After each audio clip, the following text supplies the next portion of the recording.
This is Umar Ahmed for IFL TV, proudly sponsored by Everlast. I'm with Tommy Fury, still unbeaten against now 2-1 Jordan Grant, who made it scrappy at times tonight. You've been self-critical since you come out of that fight, but a lot of people thought you boxed well tonight. Why are you so critical on yourself, Tommy? Because I know, what I'm doing in the gym. I know what I'm doing outside of the ring, underneath the lights. But like I said just before, you can do that as much as you want. Ring time is ring time. Underneath them lights is a completely different thing. And that's just what I need to learn, but I feel like I'm doing well. I had a big crowd there tonight, I caught with that well. I kept my head switched on, boxed a bit. And Jordan Grant was a good game kid, and that's just the way it is. I'm limited on experience. And when you've got a game kid there who's dying to win, it makes it awkward against anybody. I think you make a good point there. I think your other fights, it kind of felt a little bit flat at times where he could set things up and get that big knockout. But he was coming at you, and it felt there was a lot of energy in that ring. That was a good experience for you, wasn't that, Tommy? Yeah, definitely. Listen, he was coming to keep his own, wasn't he? At the end of the day, he was undefeated like me. But when somebody's in there and you've got them dying to win, even at world level, when you've got someone in the opposite corner who's raring to win, it'll be an hard night's work for anybody. But at the end of the day, we've just got to keep learning like we are doing, and we'll go again. That's the whole part of boxing. You get in the ring, you get back in the gym, and you go again. You keep on proving, and that's what I'm just doing. Obviously, the crowd were very loud as well, which added to the energy in the ring. Gave you a bit of stick, Tommy. Were you a little bit surprised about that? I mean, no. At the end of the day, I get stick every single day of my life. I don't think anybody really has got a great comment to say about me. They're all saying one thing or another, but it is what it is. I love the fans, and if it wasn't for them, boxing wouldn't really be as good as it is. Punch each other in the head with no one there, it's no good, is it? But I thank everyone for turning out. I hope they enjoyed the night, and I hope everyone has a good weekend. God bless. What did your team and your dad say afterwards? Yeah, I've not had a chance to speak to my dad yet. We'll go back to the drawing board. We'll assess. We'll look at it, and we'll see where we went wrong.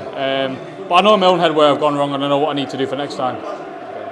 Tommy, I didn't ask you during fight week because I didn't want to kind of talk about it, but Marcellus Wilder went on Instagram yesterday and said, let's get a fight on both your brothers' undercards.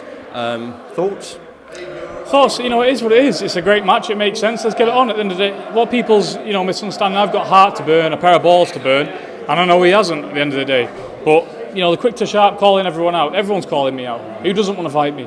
So it's all about moving in the right direction. But him, again, he's a slap of the backhand, isn't he? He's no good anyway. So it is what it is. Whatever fight my dad picks next is the way he will be going, because my dad's in charge of my career, nobody else, and I trust him with everything. So yeah, it is what it is. It seems like around your name there's a lot of talking, but not much fighting with other people. Yeah, exactly. It's all back and forth over media shit. It is what it is. Everyone wants to talk and type tweets and send videos, but when it's there in person, nobody wants to do a thing.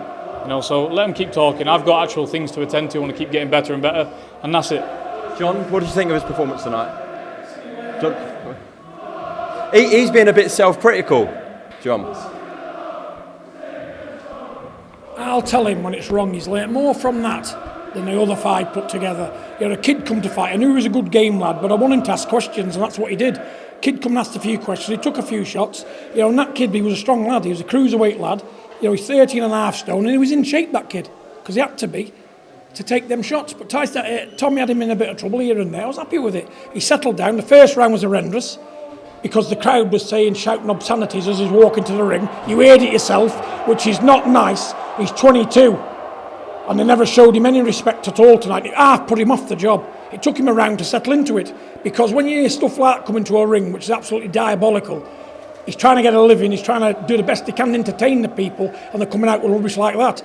But let me tell you something, all those people think getting in the ring's easy, get a pair of boxing gloves on. This kid's learning every time he goes in there. 10 junior bouts, he's just come out of America with Tyson, jumping off big £1 million yachts into the sea, getting to bed at 4 and 5 o'clock in the morning, and he still comes and boxes like that. Again, a good game kid. What do they want? We were very nearly not boxing. Ben Thomas, who was fighting before from Bolton, he pulled out on Monday, was left with no opponent.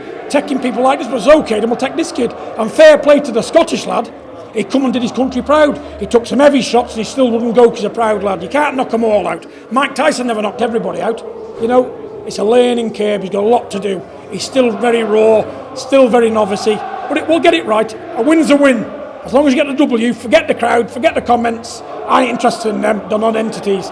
This kid will end up getting there, because let me tell you something, he knows what he's done wrong. Won't happen again. Even that's a learning curve for you, isn't it? Won't happen again. We've had 10 days to train, because he come back jet lagged to death. He's only been back 10 days. Takes 10 days to get a jet lag off you, and I can see it in the ring there. But listen, plus points. He used uppercut well, lovely jab.